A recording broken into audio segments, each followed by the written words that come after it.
Hello everybody, this is Digraj Singh Rajput. Welcome to magnet brains. इस video में हम क्या पढ़ने वाले हैं? इस वीडियो में हम पढ़ेंगे प्लान के बारे में। प्लान क्या होता है उस चीज के बारे में मैं आपको कॉम्प्रिहेंसिवली इस वीडियो लेक्चर में बताने वाला हूं।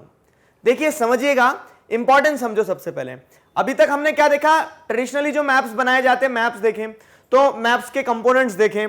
कंपोनेंट्स देखने के बाद मैंने आपको स्केच मैप समझाया। अब वो स्केच मैप के साथ साथ एक और इंपॉर्टेंट चीज है जो डायरेक्शंस या फिर किसी भी जगह को एक्सप्लेन करने के लिए यूज की जाती है। एक 2 डायमेंशनल कंस्ट्रक्शन होता है जिसे हम प्लान कहते हैं। ठीक है, अब आप बोलोगे जैसे हमारे हॉलीडे प्लान्स होते हैं। ठीक है, तो जी हाँ, हॉलीडे प्लान्स की तरह ये भी एक प्लान ही होता है। यहां पे आप इस प्लान पे बताते क्या है, लेकिन आप किसी भी जगह को एक्सप्रेस कर रहे होते हैं। हॉलीडे प्लान में आप क्या एक्सप्रेस करते हो कि आप कैसे छुट्टियां बिताने वाले हो। ठीक है, और जो हम प्लान मैप जो होता है, तो प्लान मैप में हम क्या बताते हैं कि कैसे किसी भी चीज को बनाया जाने वाला है। तो बनाए जाने वाली चीज ही होती है यहां पे भी। ठीक है, ड्रॉ ही करेंगे हम। अब क्या ड्रॉ कर रहे हैं, कैसे ड्रॉ कर रहे हैं, क्या होता है, क्या डिफरेंस होता है, सबसे मेन तो ये चीज है। अगर आपको डिफरेंस पता है तो सारा काम आसान हो जाता है। ठीक है, अगर आप प्लान में और एक मैप में डिफरेंशिएट कर पाओगे, ठीक है, तो अब आपको समझ में आ गया कि प्लान क्या चीज है। अगर आप प्लान में और स्केच में डिफरेंशिएट कर पाओगे तो आपको समझ में आ जाएगा। जैसे स्केच और प्लान का मैं आपको डिफरेंशिएशन सिंपल सा बताता हूं कि sketch is meant not to be scaled. ठीक है, मतलब आप उसे नाप नहीं सकते। उसमें बस क्या होता है कि आपके अनुमान के हिसाब से, आपके जो अजम्पशंस रहते हैं उस हिसाब से आपने क्या कर दिया, डिस्टेंस बना दिया कि हाँ, यहां से यहां तक जाना है, यहां से यहां तक ऐसे मुड़ना है, फिर आगे पीछे और ये सारी चीजें। तो वो स्केच हो गया, it is meant not to be scaled. लेकिन प्लान जो बनाया जाएगा, it is meant to be scale. आप इसको एकदम वैसे ही बनाएंगे जैसे आप नाप रहे हैं, किसी चीज का नाप दे रहे हैं। ठीक है, वो चीज होती है। तो देखो क्या है, a plan is a drawing of small area on large scale. Small area on large scale. ठीक है, अब हमने आपको लार्ज स्केल मैप भी बताया था। जब मैप्स पढ़ाए थे तो मैप में मैंने आपको लार्ज स्केल मैप बताया था। लार्ज स्केल मैप में क्या होता है? लार्ज स्केल मैप में आपने देखा होगा कि कोई छोटे एरिया को, छोटा एरिया कौन सा हो गया? छोटा एरिया जैसे कोई गांव हो गया, आपका एक विलेज हो गया। ठीक है, उस विलेज को आप जब मैप पे दर्शाते हो तो उस तरह के मैप को लार्ज स्केल मैप कहा जाता है, जिसमें आप डिटेल्स जो होती है तो उन्हें आप एक लार्ज स्केल पे दिखाते हो। ठीक है, सारी चीजें कि यहाँ कुआं है आपका, यहाँ क्या है, यहाँ पे गांव का कह सकते हैं कि पंचायत है गांव की, ये सारी चीजें आपने बता दी, तो वो लार्ज स्केल मैप में होती है। स्मॉल स्केल मैप कौन से होते हैं? जिसमें आप लार्ज एरिया को स्मॉल स्केल पे शो करते हैं। जैसे आप किसी कॉन्टिनेंट को, किसी कंट्री को या फिर वर्ल्ड को जब आप मैप पे लाते हो, स्मॉल स्केल मैप हो गए।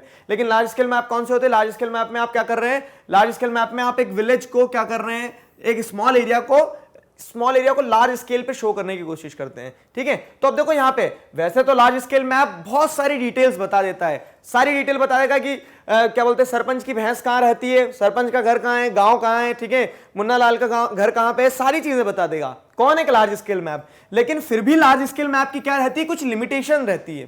क्या लिमिटेशन होती है? कि लार्ज स्केल मैप पे आप पूरा डिस्टेंस नहीं पता कर सकते कि यहां से वहां तक का कितना डिस्टेंस है। ठीक है, सरपंच के घर से हनुमान मंदिर तक का कितना डिस्टेंस है, वो डिस्टेंस नहीं पता कर सकते। ये लिमिटेशन रहती है लार्ज स्केल मैप की। अब इस लिमिटेशन को ओवरकम करने के लिए हमने क्या लाए? प्लान लेके आए। ठीक है, लिमिटेशन को ओवरकम करने का प्लान क्या है हमारे पास कि हम प्लान ड्रॉ करें। वो प्लान क्या चीज है वो समझिए।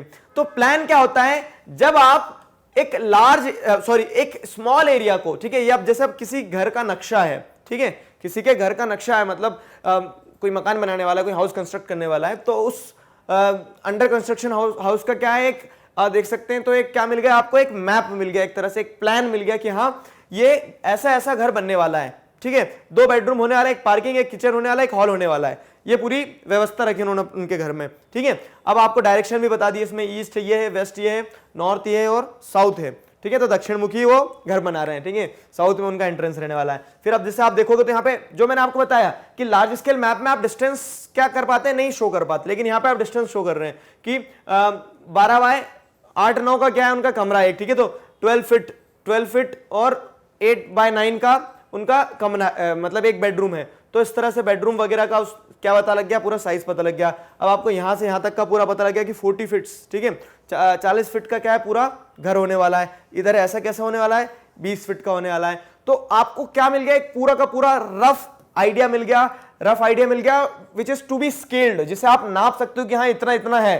ठीक है, तो जब आप क्या कर रहे हो कि एक प्लान ड्रॉ करते हो तो उस प्लान में आप छोटे एरिया को, स्मॉल एरिया को लार्ज स्केल पे शो करते हो, which can be scaled with proper distance. This is known as plan, simple ये प्लान होता है। देखो तो प्लान आर सेट ऑफ, ठीक है, plan are set off two dimensional diagrams और drawings use to describe a place और an object. किसी भी प्लेस को, किसी भी ऑब्जेक्ट को डिस्क्राइब करने के लिए प्लान बनाया जाता है। We can refer this drawings to scale, ठीक है, और इन ड्राइंग्स की मदद से हम क्या कर सकते हैं, नाप ले सकते हैं। We can refer this drawings to scale, ठीक है, this plans drawn can be scaled on distance, ठीक है, डिस्टेंस पे आप उससे क्या कर सकते हो, स्केल कर सकते हो, या इतने यहां से यहां तक इतना होने वाला है, ठीक है। तो सिंपल सी चीज थी प्लान। अब देखो आपकी बुक में अलग अलग टॉपिक्स में दिए थे, वैसे के वैसे ही आपको एकदम हमने क्या कर दिए, सर्व कर दिए, परोस दिए थाली में सजा के, कि हाँ अब सारा मतलब इस पूरे चैप्टर के जितने भी सारे टॉपिक्स थे वो सारे टॉपिक्स हमने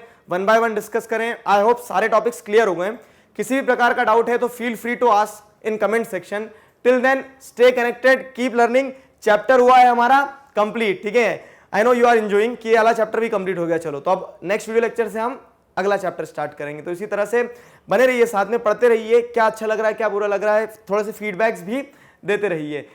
तो चैप्टर थ्योरी पार्ट पे कंप्लीट हुआ है। नेक्स्ट वीडियो लेक्चर में वैसे तो हम क्वेश्चन आंसर डिस्कस करेंगे, एनसीईआरटी सॉल्यूशन, उन्हें कैसे भूल सकते हैं। Okay, so stay connected. Thank you very much.